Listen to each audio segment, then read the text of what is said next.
Well, I want to welcome you to the CGM podcast, and Kurt Falis is in the house. Hey. And we are continuing the conversation about loving our neighbor, loving well. Yes. And so before we begin, it has become our habit to just ask people, will you share, like, and hit the bell? Yeah, well, we want to make sure. Did I say all that right? Pretty much. Okay. You pretty much hit it. We want to make sure that if you're catching, jumping on maybe for the first time with us here at CGM, or, the 25th time, that you are knowing, hey, how do I get subscribed? How do I get notifications? So there's a couple different ways that happens. If you're on YouTube and you're watching us, make sure the bell on the screen, you hit that. That'll give you alerts. If you're on Spotify or Apple Podcasts listening to us, make sure you subscribe in the top right. There should be a plus symbol that you hit and add it to your library. And that way you can get all the episodes as they come out. We want to make sure you're connected. And then on top of that, Michael, we love for people to share these when they see them on Facebook or Instagram. Share those social media announcements. That way we can help get the word out. Yeah. Again, not for anything about us, but just so that the word of God goes forth. And some of these conversations maybe can reach someone who really would benefit from hearing from God in these ways. So. Yeah, absolutely. So what are we talking about today? Well, oh, you want to stop? I do want to. I want to pause because it's Masters Week. Because of your polo, and it is Masters Week. It is. Lauren will and I have had many discussions in our household over, is golf a real sport? Is it a hobby? This or that? And if she's listening right now, my wife, you're getting stressed about this conversation. Why would anyone ever even question that? Have a conversation with my wife about it, because she is convinced that golf is not a real sport. Lauren Falis. I know. I have never been disappointed in Lauren, like since I've known her. Mm-hmm. But right now it's borderline. It's fringing on some stuff. I think we're not talking about cheerleading. That's obviously not a sport. But I'm talking more about golf. You're so uncomfortable that I said that. I'm kidding. I know the comments are going to blow up with people frustrated about hobbies versus sports. Yeah, cheerleading, let's just not even go there. It's a sport. Yeah, golf. Cheerleading is a sport. Cheerleading is a sport. Golf is a sport. I love that cheerleading is a team sport also, especially in There's winners and losers. That tells me it's a sport. It's a competition. Okay, so is marching band a sport? So, my wife was in the marching band. So was I. I was not. So, because there are winners and losers, and you have to win as a team marching together, and it's a competition. I am legitimately feeling like I am going to cross a line in a statement I make and lose half our audience right now. That's not possible. Because I am going to say something that I love marching band. But we're talking about the Masters, Michael, and we're going to get into this conversation about the Masters being Can we just take a poll? All right, somehow we need to take a poll. All right, is cheerleading a sport or no? Okay. Where can we do this poll at? How does that work? I think we can post it in the comments on Facebook. Okay, post in the comments right now. Is cheerleading a sport or no? Okay, and then second, so put cheerleading, yes or no, and then golf, yes or no. Mm-hmm. And then marching band. There it is. No. Is it a sport? Because if you use the same criteria for cheerleading, I think it's going to apply to marching band. Yeah. And marching band might be a sport. Very, very well, it might be a sport. So, but we wanted to talk about the Masters, not so much get anyone in trouble with their spouse on discussions of sports or not sports. So, I want to go on the record that you brought it up. I know, and I'm now backpedaling confidently, super quickly. Yeah. So the Masters, it's Masters Week. Yes. What is special? You're from Georgia. Yeah. The Masters is held every year at Augusta National. What is special to you about Masters Weekend and all that happens with this tournament? So I have been watching the Masters closely since 1997, and so for some of you may be asking, what was so special about 97? Go ahead. Who won? Is it Tiger Woods? Yeah, the first time. Yeah. Right. And so it was an iconic moment just in the sport, and it really put in my generation, our generation. Yeah, we are. That put golf on the map in a new way. Mm-hmm. It's always been on the map in my family. I've been playing golf since I was 4. With my dad. I mean, that was our thing. Some go fishing, some go hunting. We we did a little bit of fishing, but we did a lot of golf. Sure. So it was kind of a discipleship mechanism for my dad. Yeah. And so you're just kind of stuck on a golf cart together. And so great conversations happen.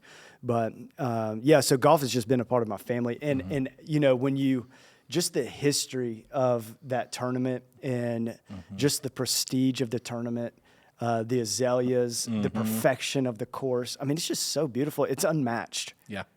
Some people kind of compare the World Cup to it. There's no comparison. The Masters is just in a category of its own. Well, for some people, golf is a hard thing to watch, but the Masters would be like that one. It's so negatively. That's not how I intended. For some people. But what I'm saying is the Masters is just a special event that it draws in people who are casual fans Right. or like, oh, I'll pay attention this Sunday afternoon. You're exactly right. It just, there's something special to it. I've only a tradition been one unlike time. any other, right? I've only been one time. I went in 2016. So it's hard to get tickets to it, right? Yeah, it's difficult. I put in for a drawing every year, and I have yet to win it. So fingers crossed. Yeah. So, anyways, I'll keep trying that. But hey, so that's this weekend. That's going to be a lot of fun, I'm sure. And it has nothing to do with loving your neighbor, unless you want to love your neighbor by giving me some Masters tickets. Exactly. So, but other than that, that's a shameless plug. No, but yes. So.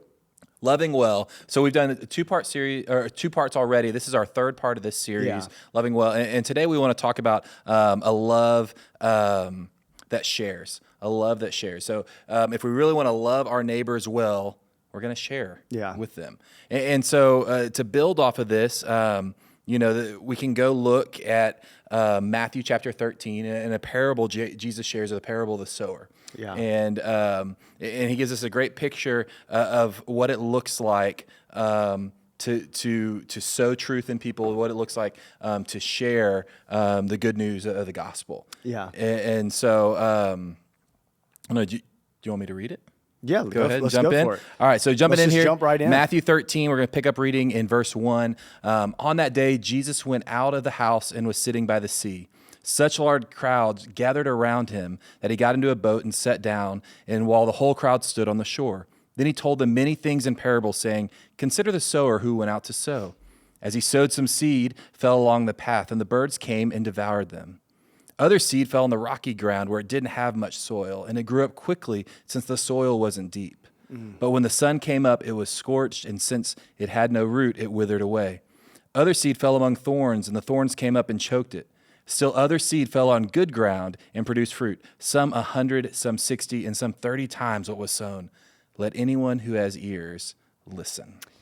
Man, I love this passage for so many reasons. But when we talk about a love that shares, one of the things that Jesus left the church with, left his disciples with, is to share the love of Christ. Yeah. And so many times, you hear, like in short-term missions, especially, but in humanitarian aid and things like that, you hear about all of these good things, and they are good. But Jesus never really went about his mission with either compassion or proclamation. Like it was never either or, it was always both and. Yeah. So many times, we are so good about, listen, man, especially within our church, I know other churches that, man, we are so good at helping people in need. And that's what God calls us to do. We're called to be a compassionate people. But if your compassion does not run parallel with your proclamation, then you don't ever really hear the message and the truth of Jesus. And so in this parable, when Jesus is talking about scattering the seed, he's talking about just the planting of the field, the spreading of the gospel, so that fruit comes forth, so that produce comes forth. And I think that it's really, it's easier to show compassion than it is to proclaim the good news of Jesus. I have found out in my own life that so many times, man, man, I can pick you up if you need a ride. I can help you at your house if you need something done. Compassion and generosity, those things are easier sometimes than proclamation. And the expectation of Jesus is that they run hand in hand together. Well, and I think there's two parts to the idea that it's easier to be compassionate. One, if you're compassionate, well, you take away the Christian element of it. I think most people in the world would say being compassionate to someone in need is a good thing. Right. Right. So like that's why when you see, big, natural disasters occur, whether it be an earthquake or fires or whatever it is, right. You'll be watching television and they'll be like, hey, text this number to give. Yeah. And so many people are willing to do that, to buy a song on iTunes, to support a cause, right. because being compassionate, like you want to help somebody out. Yeah. But there's not the other part of that saying, hey, that's easier because there's not a Christian element to it that's calling you deeper.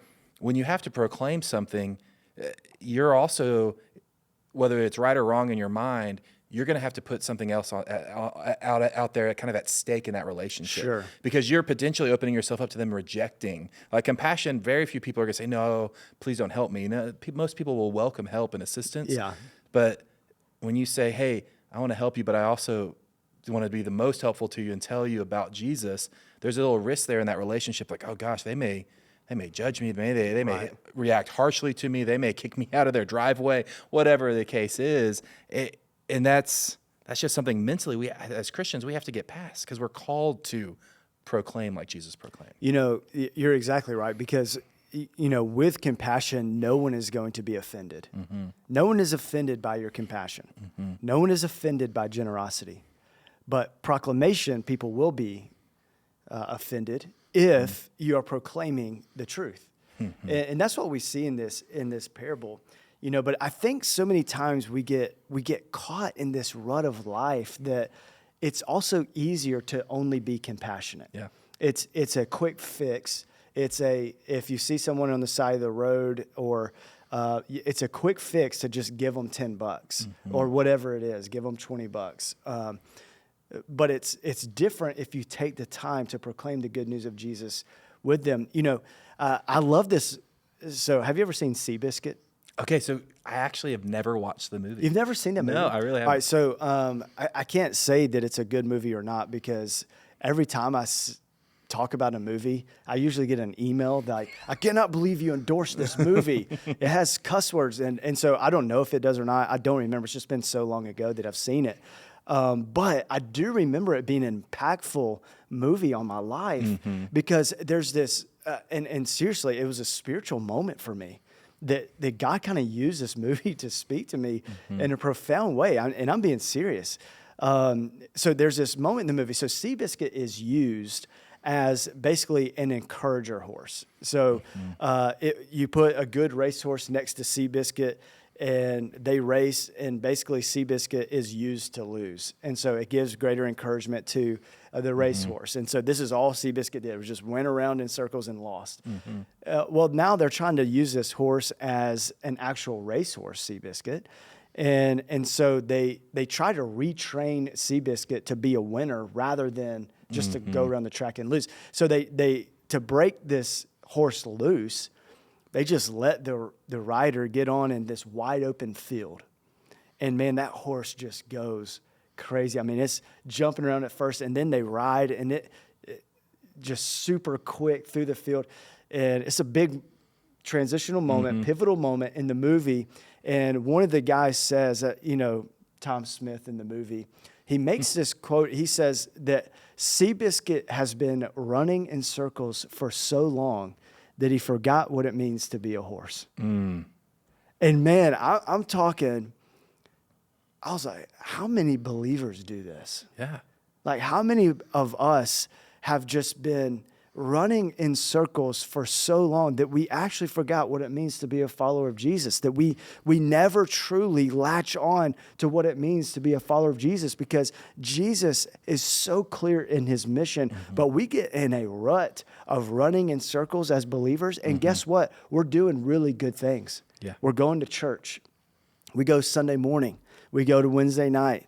We're taking our kids to school. We're dropping them off. We're putting them in bed. We're praying with them. We're we're doing these things that are inherently good things, but we just get into this rut where we're just running in circles to the point that we have no margin. We have no margin for us to be able to even show compassion or proclamation to others.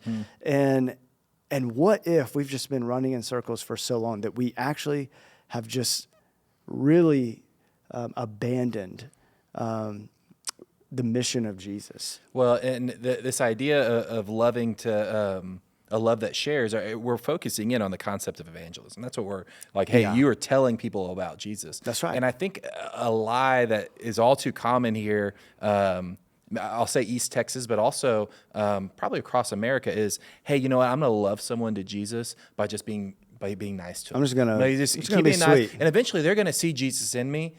And I'm not saying that the Spirit of God can't move on someone's heart by watching it or receiving a loving act from somebody else. Yeah. But at some point in the discussion, a believer will come alongside and say, hey, do you want to know Jesus, and outline who Jesus is? And I think as Christians, and why I point out East Texas, because we're here in the Bible Belt, and the assumption is, everyone already knows the Jesus story.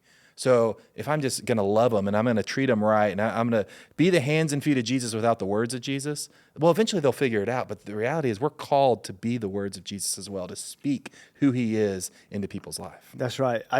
Psalm chapter 119 is all about the word of Christ and how it penetrates and impacts lives. But I love what it says in verse 25 there at the end. It says, give me life through your word. So there's life in the words of Jesus. And though it may be offensive to a degree to those that are not hearing it, but it is life-giving to those that the Spirit is working in. There just has to be this willingness for us to participate and cultivate that soil so that it's ready. Because that's really what compassion does. Compassion is almost like the route of cultivation. It is the way that God can use us to cultivate hearts so that when the seed of Christ is thrown out, so that when the word of Christ is thrown out, that it's ready to be receptive. Yeah. How many times do we attempt to proclaim without compassion? So let's think about it on the flip side here, because we also do that we're not compassionate at all, but we are. It's kind of like the old school Bible thumper. You know what I'm saying? That man, I'm just going to give you the word of God. Here it is, and so you're giving it maybe even in a harsh understanding or tone or sense, but it's lacking compassion. Yeah, it does just as much damage. Yeah. That's why we say that compassion and proclamation run together. Absolutely. Well, and, we start talking through this idea of evangelism, and there's a lot of great ways, a lot of great tools out there for evangelism, right? Yeah. I think the best way for any believer to do it, though, is to tell their own story, right? And I talk with our middle schoolers a lot about, hey, guys, can you share with your friends what Jesus means to you? Because when we say, hey, we want to share your testimony, we want to share your story, what we're saying is, hey, what did God do in your heart? What's it mean to you, and what's he doing today? Like, can you say those things to a friend? If they ask you, like, hey, why do you go to church so much? Hey, I see, maybe you have your Bible in your backpack. Hey, why did you have your Bible in your backpack? Well, you have then an opportunity to share, what does Jesus mean to you?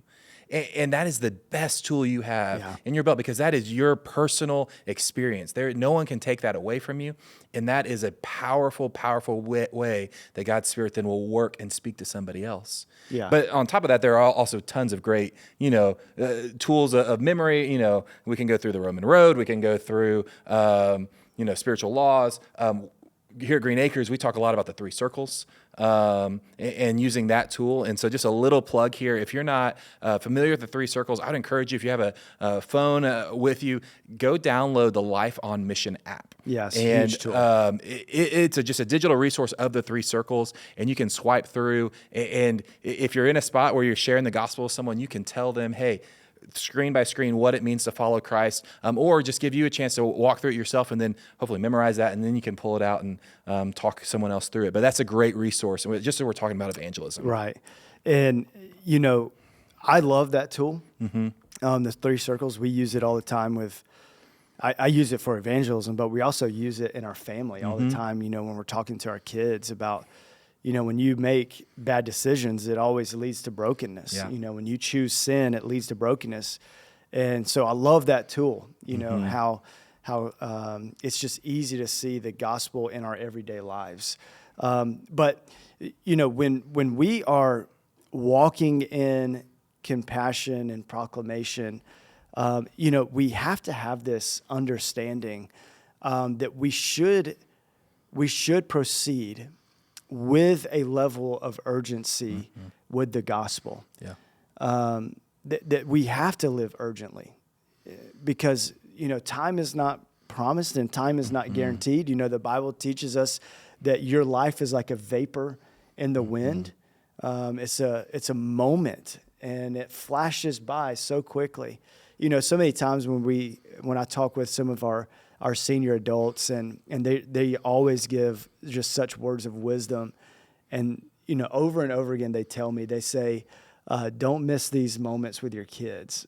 And they always say it goes by so quick, because when you are past that, you understand when you're in the thick of it, you're like, man, this is never going to end. Some long days, some long nights potentially. I can't even get my kid to eat and go to sleep. Bath time is a disaster, whatever it is. It just seems so chaotic. And then, in hindsight, it's like, man, where did that time go? It's because what the Bible teaches is true. Life is a vapor in the wind, and it's fading. It's fading rapidly. And so therefore, we have a limited amount of time that we can live out the mission that God has entrusted to us. It's like in this relay race that you have a set amount of time that you can pass the baton. If you pass it outside, if you pass it too quick, if you pass it outside, too late, you have this, it's very dramatic. You have this amount of time to pass the baton. It's the same for believers, that you have an exact amount of time that God has given us here on this earth that we can share Christ. And for them, it should be urgent because, the Bible is so clear that tomorrow is not promised. It is not guaranteed. And so I feel like that when we lack this urgency, that it's not just a lack of knowing what to do. It's not a lack of knowledge to any degree. It's just an unwillingness to do what God told us to do. It's like this delay in our obedience to Christ, that we will live for him later. We will live for him when it's more convenient. We will live for him when our kids are a little bit older. We will live for him when, we have this much money in the bank, and then X, Y, Z can take place. But we got to get these things lined up first. But when we lack urgency, there's this problem that is within our own heart because it's an unwillingness to participate in God's kingdom work. Yeah. Well, and this word urgency is popping in a picture here in my mind. You drew the parallel with your kids and using the 3 circles as part of parenting. I think when we are in close relationship, much like maybe with parenting, with other family members, close friends, this urgency shows up as, oh yeah, I'm definitely going to be talking with whether it's my kids, my parents, or siblings, whoever it is that's far from Christ. But and you can almost structure and you can plan it out and like, this is when this is going to happen. This is an ideal time to have some of these conversations. Yeah. But the urgency also has to apply to the stranger. And how many times, Michael, in your life, or you've heard stories of people in the church where these powerful gospel, God-appointed moments with individuals happen because they were flexible in their time, and then they saw the urgency of the need of conversation to happen, right? They were busy themselves, and they pulled in the driveway, and they noticed their neighbor struggling, and they go over, and in that conversation, something comes up, and they just, I've got to share now. Yeah. And then God moves in a powerful way. We know these stories. We know them in our own lives, right? We know them from church members and friends who've shared similar. I think that urgency has to be seen in somewhat of a structured way when you're raising your kids. Right. But it's also got to be, hey, I have my schedule, which we've talked about frequently on the podcast of I have to have margin in my schedule to jump at opportunities with urgency with those that are lost. That's exactly right. It's this willingness, what we've talked about so far is that we have to have a love that serves, a love that sees, and then now this love that shares. If you never, if you're unwilling to serve people, you're never going to see them. If you can't see people, you're unwilling to serve. And it always revolves around with an understanding that it must lead to a moment of sharing. Yeah. I love this illustration. I think today's like a movie day, but Okay. so this is one that Here we go. can endorse, Okay. unless it's the TV version. I've heard. In 1997, that the movie Titanic came out TV version. Yeah. with what's that dude's name? Leonardo DiCaprio. Yeah, Leonardo DiCaprio. But anyway, so there's this moment, because we all know what happened on April 10th of 1912. Like everybody knows the story of Titanic. Okay, and in case you don't, spoiler alert, the ship sinks. There's an iceberg. There was an iceberg right ahead. All right, but the ship kind of left with over 2,000 people on it. And, long story short, there weren't enough lifeboats. And so basically first class women and children, they got to get on first. And so they're away, the ship goes down, and they're just hundreds of people just freezing to death in the sea, right? So there's this moment, this major dilemma that takes place. You have these people that are just comfortable in the life raft, and with, by the way, plenty of room. Yeah. Okay. Yeah, they were sending the lifeboats out not fully. They weren't even full. Yeah. And so they were launching these boats, and so the movie moves to this scene where, and I don't remember all the characters. I just remember this one of these ladies who was very vocal, and you could hear the screams in the background in the movie. And the lady is saying, we got to go back and get them. And they're saying, what, are you crazy? If we go back, they're going to swarm the boat and they'll take everybody down. And she said, basically, what is wrong with you guys? Like we have to go back and help them. And basically they just kind of sailed off away, rowing away from the people that were in desperate need. And, how often do we kind of do this as the church? Yeah. How often do we just kind of, we're in the life raft, and we have the oars and we're just rowing off into eternity while people are just screaming behind us, begging for the truth of Jesus, begging for just someone to share with them. Yeah. And because we know there's room for more. And I love what Billy Graham used to say, that there is room at the cross. Always. There's never a moment that there's not room at the cross, because the sacrifice and the atonement of Jesus is sufficient for all who would believe in him. There's no limit on the atonement of Christ. It is limitless in its ability to atone for everyone who would believe in him and trust in him. But how often do we just go off in our life raft with just the screams of people behind us? Michael, why do you think, because I completely agree. I see this play out. I'll confess I've fallen guilty of it many times in my own life, where I've let myself just be too busy to have a conversation. Yeah. Why do you think people are so quick to be focused on sailing off in the life raft and not turning back? Like, why do you think the believer today struggles with the willingness to share or following in obedience to share? Is there one thing, two things, or is it just a slew of issues of why? It's kind of scary to kind of talk about, honestly, because it causes me to examine my own heart before the Lord. And because let's just admit, we can all do better. Yeah. We can all do better. Our job when we wake up as a follower of Jesus is for us to lay our lives before the Lord and say, God, do with me today what you will. And but so often that we can't even pause to say that because of the busyness of our lives. I will say the believer that doesn't understand the urgency of the mission does not understand the severity of our sin. I truly believe that.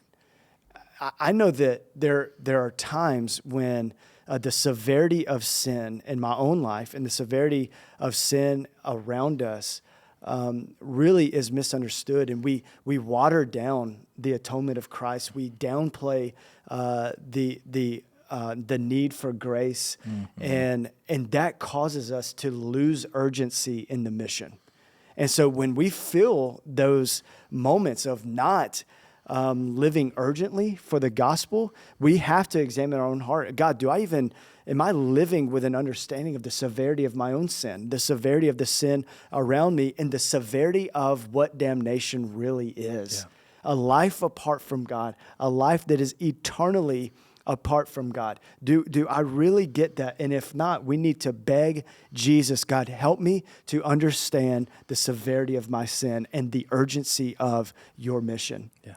It's at that moment when God reveals those things to us, honestly, that we can't help but live urgently for him.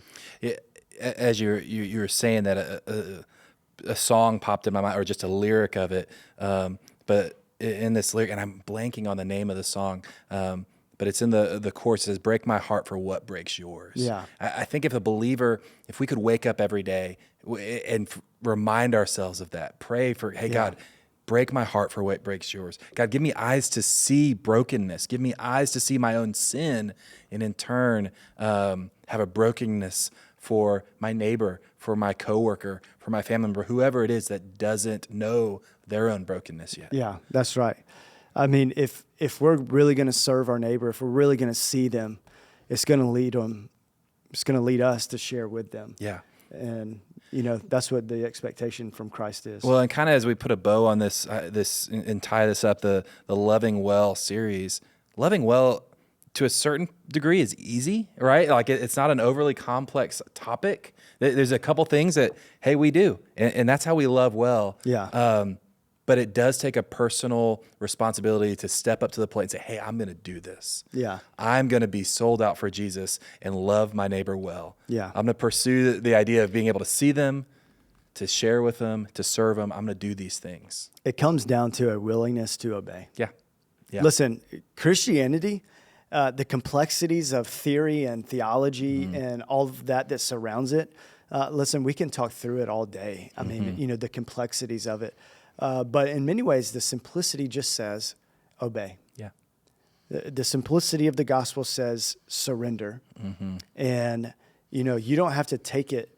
It's not rocket science. You just simply live what Jesus is telling you to do. Yeah. And that's it. Yeah. Go Mark 1:17, where Jesus said, follow me and I'll make you fishers of men. Follow me. That simple. Jesus saying, follow me, be my disciple. Follow me. Michael, I've loved today's discussion, especially, but this series, I think it's been great. Yeah. I appreciate your heart and sharing and being transparent with our listeners and viewers. Again, like we said at the beginning, if you're not subscribed, please do so. Please share this with your friends. And then also go back if you haven't, because we have an important poll that we would love for you to vote in the comments. Yes. All right. Golf is a sport. Golf is a sport. All right. Hey, have a great week. Can't wait to talk to you next time. We'll see you soon. Hey, thanks for listening to today's episode and joining in on our conversation. If you liked what you heard or you want to know more about Green Acres, go check out our website at gabc.org or follow us on Instagram at gabc_Tyler. Have a great day.